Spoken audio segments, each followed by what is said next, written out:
I go to all the conventions, and Karen always says, if you want something done, tell Mary Ann, she'll tell you what to do. So that's one of the things that I do. I've been a Toastmaster all these years too. And I really like what we're doing right now. Even though my daughter's here, she's helping me uh, because, it's like Karen said, she's technologically challenged. Well, I'm more than that, but I really appreciate all of you doing this because I was brought up by a single parent father, and he never told me you can't do that because you're a girl. The boys do this. His sons and daughters did the same thing. He didn't treat us any different. So I didn't know, that girls can't do that or girls can't do that. And I don't know any of you out there, but I've been a reader since I was 5. So you know what made me be the way I am? Because I started reading Nancy Drew. And so those of you who know about Nancy Drew know that she was always doing something. So I thought I was her. And so I've been doing that. But Karen and I have really worked together, uh, and it's good to have somebody that you can work with that will help you. You don't have to go by yourself anywhere. You can just go and do and help everybody. And you don't even have to see to be able to help people. So I just want you to know that since I retired in 1992, I have been busier than I was when I was working. So thank you all for sharing your stories. Thank you, Mary Ann. That's what I'm talking about. That's what I'm talking about. Exactly. This is what CLUW is. Who are we? This is CLUW. Young, seasoned veterans, retirees. We even have some officers from the branches of government. I just don't know. We're just wonderful. I see Shay's on from Maryland. Go ahead, sister.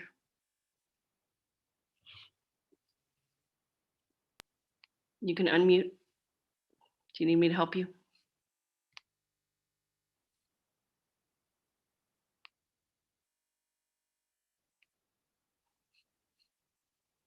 Anyone else would like to join in on the conversation? And Myra Warren has also joined us, as has Carolyn Burton, as National Officer Council members, vice presidents. Just go ahead and press that unmute and tell us about yourself and what brought you to CLUW and your story of what brought you here.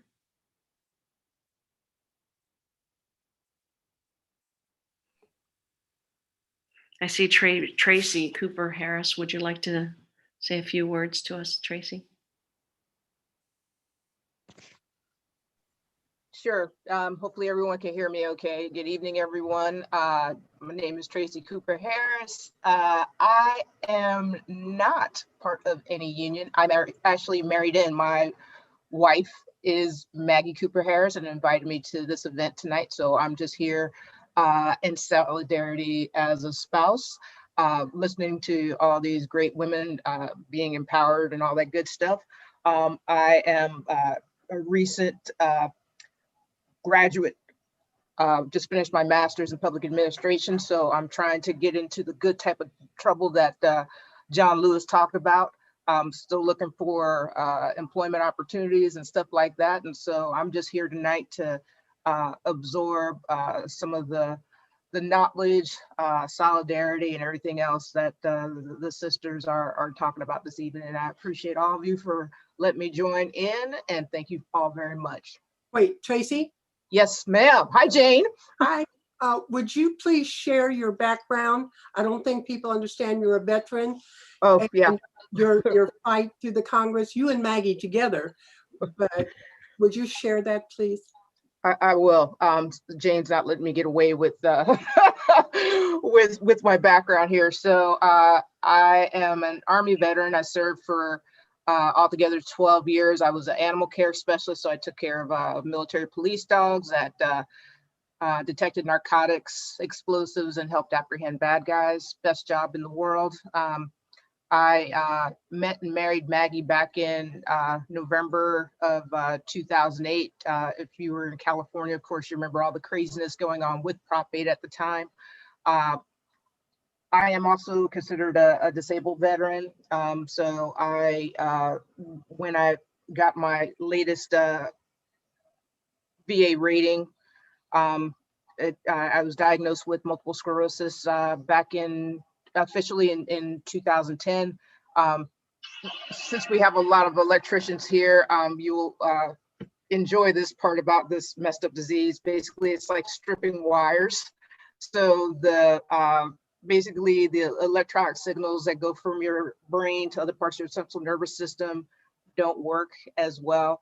Luckily for me, I am not as bad off as some other people who have MS. It just depends on everybody's different. But long story short, when I was diagnosed with this condition, I wanted to make sure everything was taken care of for Maggie. And at the time, the federal laws were such that they only recognized opposite sex couples for VA benefits for disabled veterans. So with the help of Southern Poverty Law Center and me dragging Maggie along, we sued the federal government to have Maggie recognized as my spouse. That was back in February of 2012.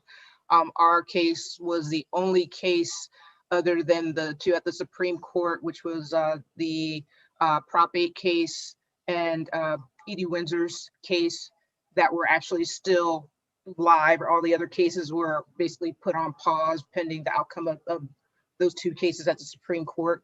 Our judge basically said our case will still move forward despite despite all the other cases being put on hold. And we won our case. I believe it was, I think we got the official word in August of 2013. So we set a little bit of precedent. Basically, this was in the U.S. District Court in Los Angeles.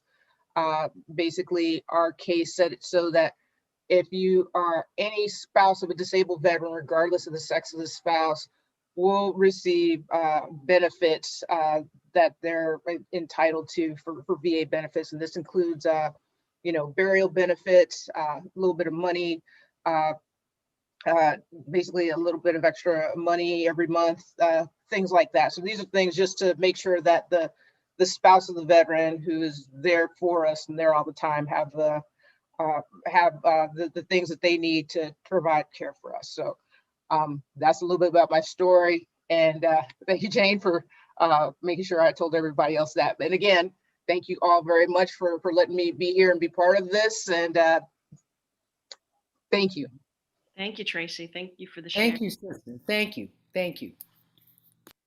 So I'm going to ask Maggie Cooper Harris to say a few words before we go into the video and then the last portion of our program, which is the Breakout Room Sisters. Thank you. And I appreciate you hanging in there on the East Coast. Hey, everyone. I actually went next door so I wouldn't be in the same room with Trey when the microphone was on, and then you called on Trey. But my name is Maggie Cooper Harris. I am an electrician in Los Angeles, part of IBEW, the International Brotherhood of Electrical Workers, and a member of CLUW.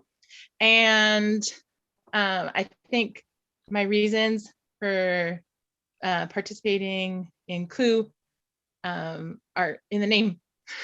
It describes the whole thing right there. The Coalition of Labor Union Women, because we are stronger together. And so I think the importance of having a coalition is critical. Hi. I came to say hello again. And, no matter what we're doing, we're stronger together.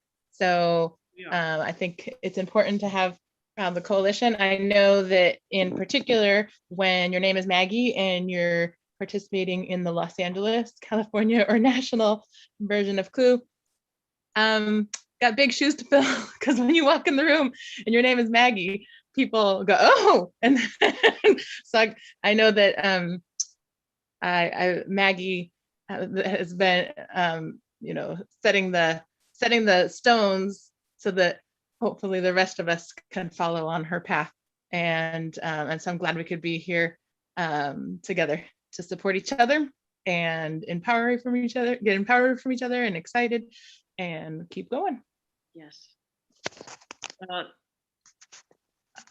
Thank you very much, Maggie. I appreciate you and all you do. And yes, she was all love, and I know that you emanate love as well. Before we go into the video, I Thank beg you. It's kind of you. I beg forgiveness. I see Joanna Hester. She's one of our guest panelists for tomorrow. Susan Orlovsky, Myra Warren, and Carolyn Burton are here. Sisters, right now, we're just sharing our stories of CLUW and what brought us here.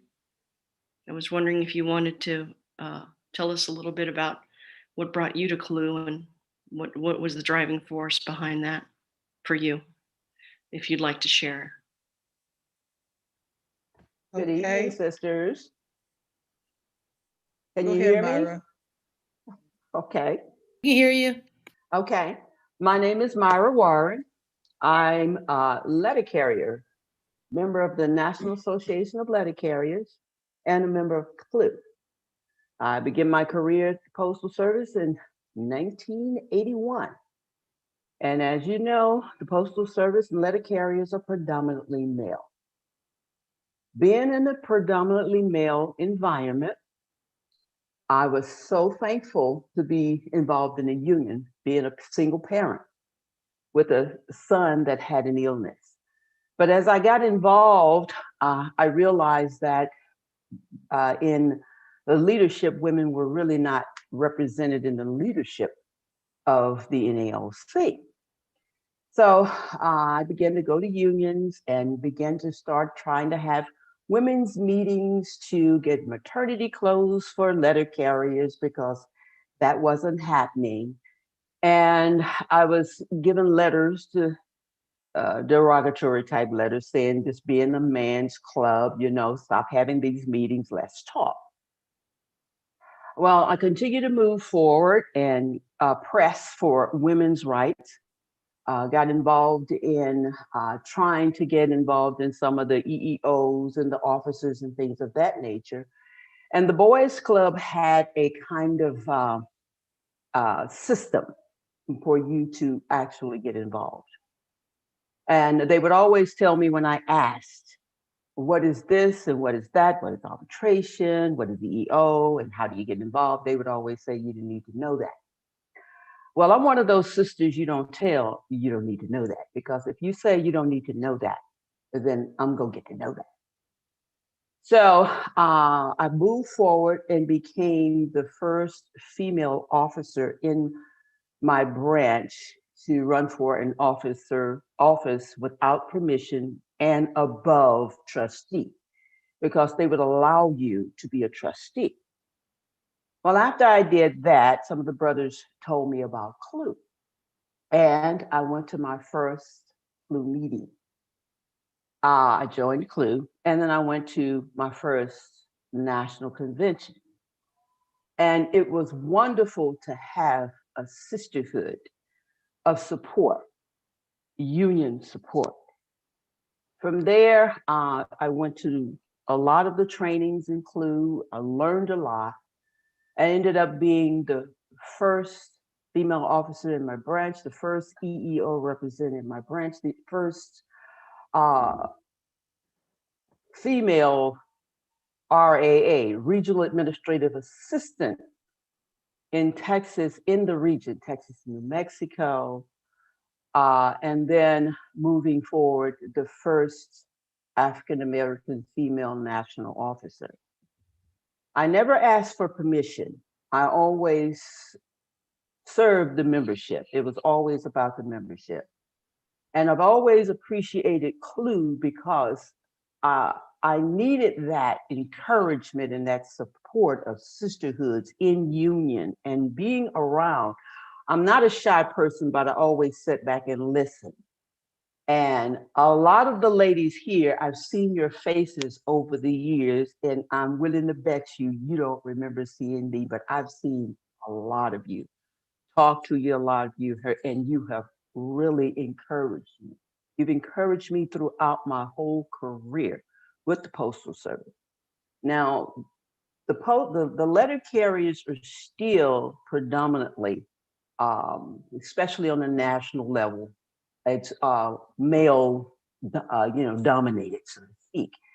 But we're making strides, and I'm working now as a retiree, talking with some of the sisters. I've moved from the DC area back to Dallas to get them involved in CLUW, so the sisters in Dallas can have that same encouragement and sisterhood through CLUW that I received.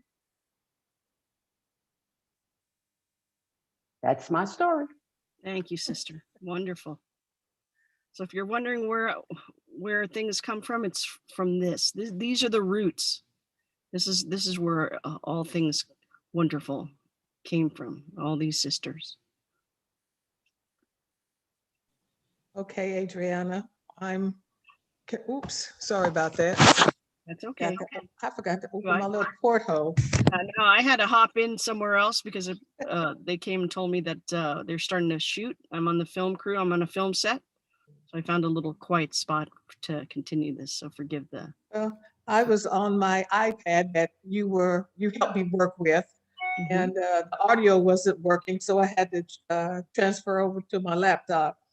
And but my name is Carolyn Burton. I'm a Transport Workers Union, TWU. I'm also IAM, ex-IAM, Local 1650. I'm also Local 500. Ask me. I have worked as a mechanic for the airlines for over 40 years, and at least I am writing it down. So I don't know if anybody's going to read it or listen to it, but I am writing it down and passing it on. And my goals now, and I am retired for almost a full year now, in a couple of months. And my thing is trying to encourage the young ladies now to help them with their careers. Anything that I can do, I try to. And like so many others have said, if I don't know who, what, when, where, how come, or how, then I know where to get the answers. I know through my career, I have come across a lot of people that I can go to and ask for help and bring them the correct information, not just something off the wall. I will not do that. I never have done that. I will not give you wrong information. And I like what I'm doing with CLUW. The ladies have encouraged me, that they've made me stronger.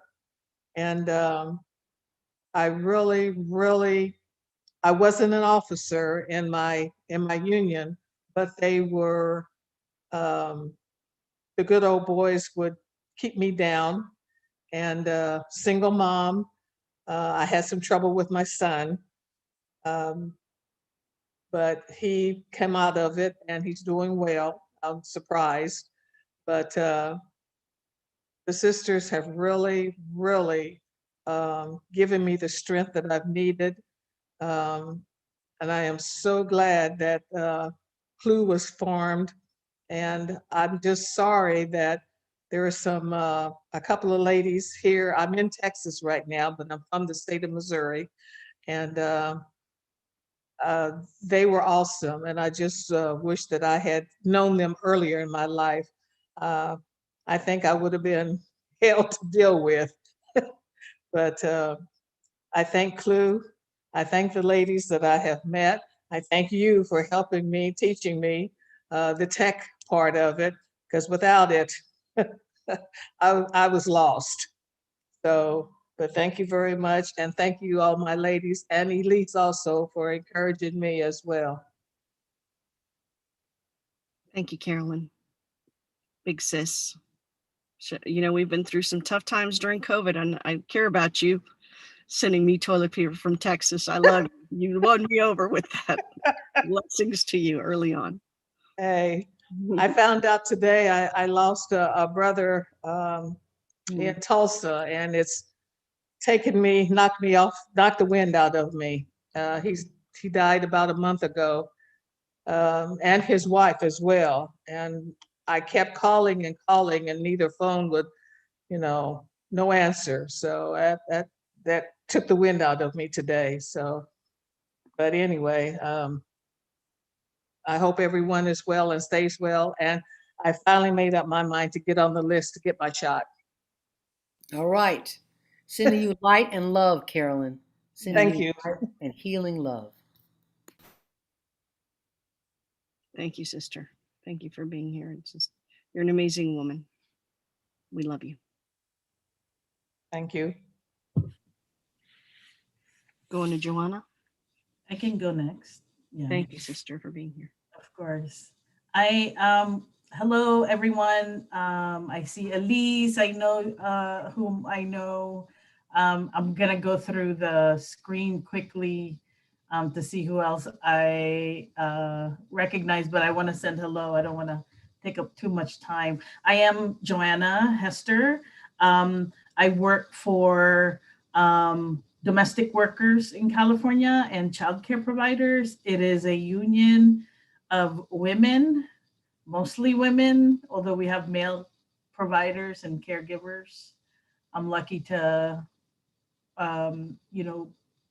work with real committed people in the movement.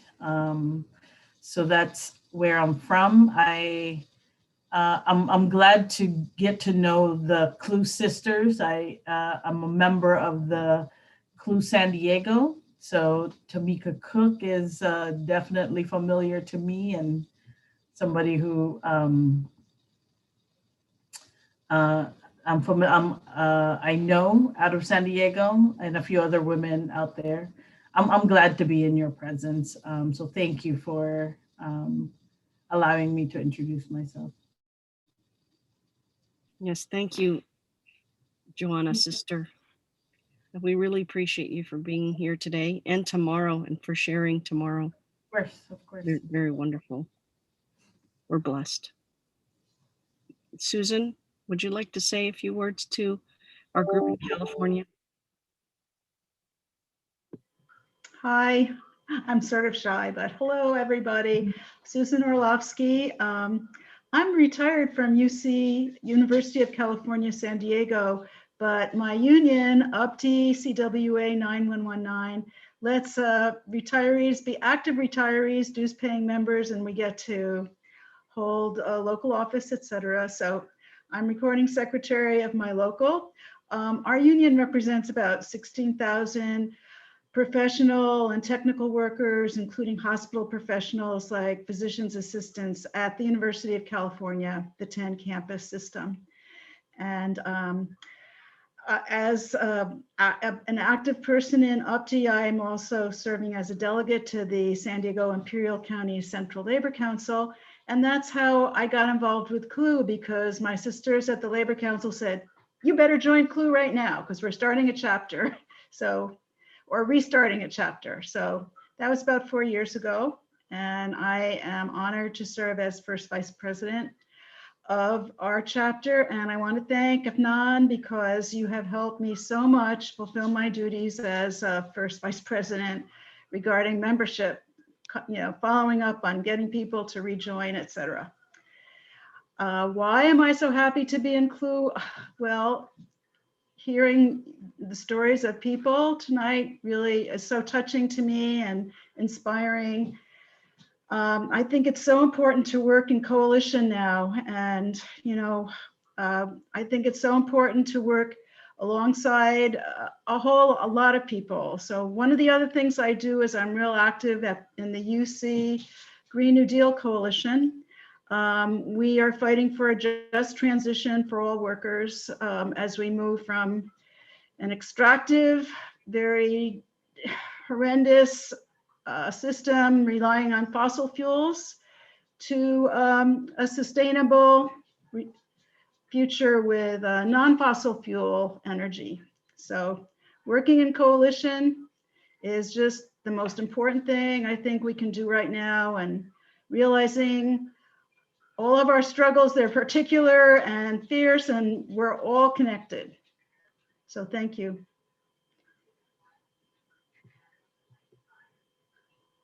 Thank you, sisters, for the share. We had such a wonderful time today. Did you have a wonderful time? I did. I just don't know what to say. The feelings, the generosity, the honesty, the share, it's beyond compare. This is the type of settings we should have on an ongoing basis. And I hope that you're there with me for this in California at the local chapter level as well, and supporting our sisterhood nationwide. I thank Olivia for being here as well. She's going to be a speaker at tomorrow's session. And I want to highlight what's going on in other portions of our beautiful United States here. Olivia, are you still in Maui right now, sister? Hi, good afternoon. No, I flew back from Maui last night. So today's my first day back home in California. Great. Well, happy to have you back. Thank you. Tell us a little bit about the videos you're going to show us, and how that's something that we should take time out to support these two ventures that you're going to share with us tonight. Absolutely. First and foremost, I want to say thank you so much for inviting me to be in this space with you all. I just want to let you know, I feel like I am at the Golden Globes. Why? Because I have come across so many of your names, and now hearing you speak, share your stories, and being here with you, I'm just taken back by this awesome group of women coming together and sharing their stories. And you all have no idea how much storytelling and sharing our stories means to me, because that's what I do with our members. I work for UNAC UHCP, which is the United Nurses Associations of California Union of Healthcare Professionals. It is a healthcare extension of AFSCME. And yes, we represent members in Southern California, Northern California, and Hawaii as well. So one of the projects I was working on this year was to get our stories out from our members about the pandemic. You know, we're hearing things in the news, horrible things, some enlightening, some powerful, but I wanted to share our members sharing their stories and their experiences in the ICU dealing with our patients. So the first video I want to show you, and I intend to show these two videos again tomorrow, is of a nurse. Her name is Maria Nunez. She is an ICU nurse at St. Francis Medical Center, which is a hospital in Linwood, California. If you're familiar with the area, this is in Los Angeles. That hospital was hit very hard. And they were feeling very overwhelmed. By they, I mean the nurses. We represent the registered nurses there. And so we had this idea of sharing their story. So let me share this first video with you all.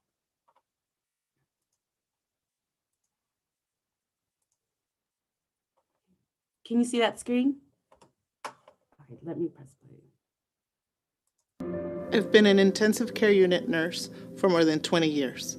And I've not seen anything like this virus. This virus is real. This virus is deadly. Every day I go to work, I worry about my patients, and I worry about bringing the virus home to my family. The faces change every day, but the story stays the same. I've never expected I have to say goodbye to patients on behalf of their families. The little things, the things you'd say to comfort your child or your wife, they don't get to say those things. I have to. It's just been a sea of patients in the ICU these past 9 months. I remember I had to tell one of my patients his son was sorry. The patient's son brought the virus home and infected his father and mother after a night out with friends. Sorry, Mommy. That was one of the toughest days. Every day I see regret, I see fear, I see love and sadness in my patients. This virus is real. It's big, it's scary, it's invisible, and it's here among us. But it's not that hard to prevent. You can prevent most infections just by wearing a mask and staying at home. You can prevent people from dying. So let me stop sharing. Thank you. Thank you. Oh, let me. Yes, there's, as you've heard from tonight's testimonials, COVID has been really rough on everyone. And I think at this point in time, we've all either known someone or lost someone near and dear. So, this is why it's so important for us to be able to share our stories, get to know each other better, support each other, and know this isn't just a Girl Scout group here. We don't sell cookies, right? We don't sew, we don't cook. What we do is we impact. We do things that are just as essential, just as viable, just as worthwhile. Olivia, do you have another video you'd like us to see? Yes, I do. And this second video that I'm showing you is an event we put together this past Monday in Maui to honor the 35 lives that passed in Maui County. And this came out of this first video that you saw with Maria Nunez. What happened after that was our members then realized that these weren't isolated cases, that they were all feeling the same way. And so they all then wanted to do something to be able to honor and memorialize the different sacrifices that they have all made, from sleeping in cars for weeks at a time to not being able to kiss your children. And so with our members there, we were able to put this vigil together, and it was extremely beautiful. They led this. It was member led. These women led this. So I wanted to go ahead and show that video to you all as well.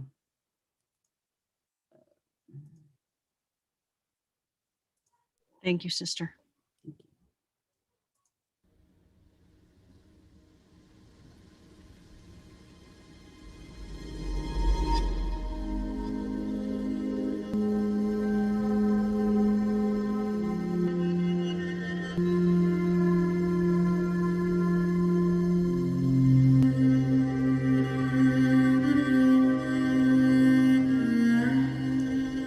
Sense of family, and that is the reason why we're here. Tonight we memorialize risking our lives in order to treat COVID positive patients. Rest in peace to more than 3,000 healthcare professionals who have died in the U.S. because of COVID.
One of you who came out to honor the 35 people who have lost their lives to COVID-19, and to those that are still recovering today.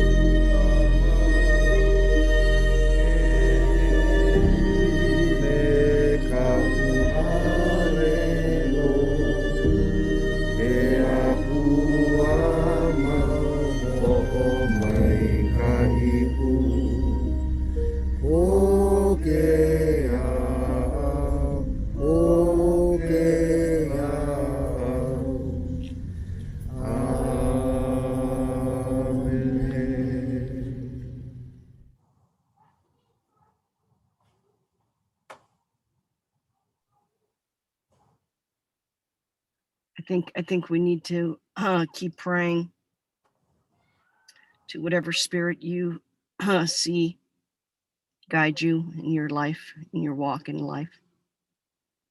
I think we need to say what is in our hearts with the people that we see in our daily lives, because every day is a blessing. And I'm thankful for you, and I'm thankful for those that have led us here. Every decision that we made in our life has led us here, to this room, to this moment, being present with you, and I'm grateful for that. And it's a pleasure and honor to serve CLUW, the coalition, the women that have come before me, and those that are going to be our future and that come after me. And I appreciate you, and every word of kindness, every encouraging act that you do in your lives. That is what this organization is about. I feel we all have something to share, something to give, a skill to impart upon others. Whether you're union, non-union, young or experienced, everyone has a voice at this table. And I again say thank you, Elise, for appointing me president. I appreciate that trust, that leap of faith. I won't let you down. And I support all the sisterhood from here, West Coast, East Coast, and the outer islands as well. So thank you, Olivia, for these videos. They're very powerful, they're moving, they're inspiring. And we appreciate you. And I look forward to seeing more tomorrow. And for the sisters that were shy, you have an opportunity in a more quieter, smaller setting in the next minute or so. We're going to launch a breakout room. Karen, you're going to do us proud, honey. I'll come in a moment to see if you need my help. The co-hosts are going to be there to facilitate for you. We're going to, instead of 10 rooms, we're going down to 7. And I look forward to seeing you all tomorrow. I want you to encourage you to do your screenshots right now before we break out into the sessions, and last and closing thoughts from our leaders. I'll ask Elise to send us off to a wonderful evening and close this session. And if I may, I'd like to point out that Jane has a few words to share. And I'd like to close this session out in the names of those that are not here with us today. I just wanted to mention that Elise had to leave. Her sister called her, but she's looking forward to seeing us all tomorrow. And it's been a strong, powerful, and emotional evening that we all appreciate. Thank you. Thank you, sisters. If you have any technical difficulties, please make a note of my phone number. Please let me know. I don't want anybody to get lost in the transition. I appreciate your share. If you're not here tomorrow, no worries. I'll make sure you get the video. And for those who want to get the link saved, I'll just send me an email and I'll send that to you straight if you can't save it in the chat. So before we close out tonight, I want to say thank you again for being the wonderful woman that you are.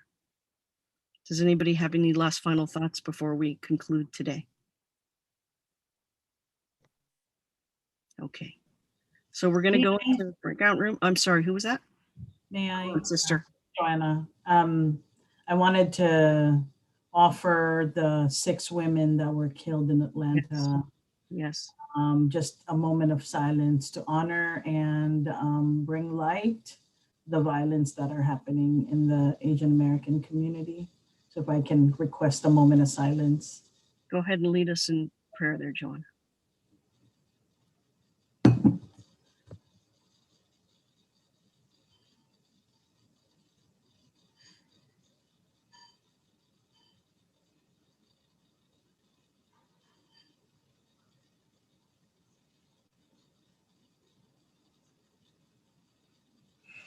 Thank you.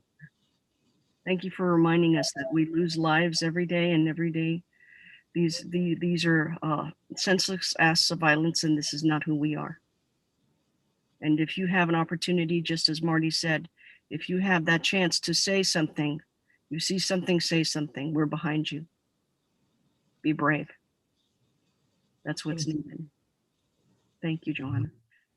So look forward to some dynamic speakers tomorrow. Tomorrow it'll be more of an enlightened rallying cry for action.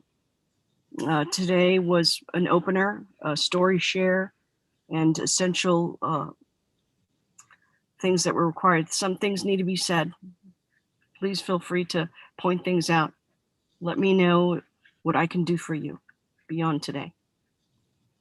So I'm going to have Leslie, our facilitator here, tell us what to expect when we go into a breakout room and what that entails. I know she's very accomplished, and I'm at low percentage, and I want to make sure that this gets done appropriately. I don't want to lose anyone in the shuffle. Yeah, and I think maybe we should go down to maybe 5 rooms. We've got 26 people now, 25 people now. So we're going to go out into breakout rooms, and we're just going to do, if you haven't introduced yourself, we can do that there. And then we have a fun quiz that you'll be getting some kind of prize, and I don't recall whoever. It's a surprise for me. It's a lot of studio swag. I hope you don't mind that, and a lot of essential items that we could all use in our emergency kits.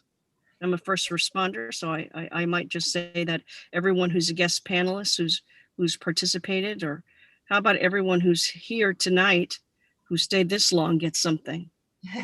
That's okay. So I appreciate you for everything. Yeah. So the facilitators will be keeping a running tally of who answers most questions correctly. It'll be a little Family Feud type thing, whoever raises their hand first, but we'll give you the directions inside the breakout rooms. So Adriana, did you want me to create the breakout rooms? I can do that for now, and I'll stay on as long as possible. Okay, and that way we'll just right now, so I can go ahead and create the 5 breakout rooms. We're just going to assign you automatically, and hopefully this is going to work. Ready to go? All right, ready to go. Rooms are opening. You should have a invitation to join your room. I don't know where my room is though. Well, you're the host, so you and I will be here. I'm going to assign you to one right now, and I'll be in the main session. I can go into any of the rooms, I guess. Yeah. We have Rosie and Shar. You need to select a room you'd like to be a part of. There might be an offset, but you should be able to join a room. Lisa's got a room. And make sure that we have a co-host in every one, right? So you have to reassign. Yeah, I think so. Annalisa is in a room. Jane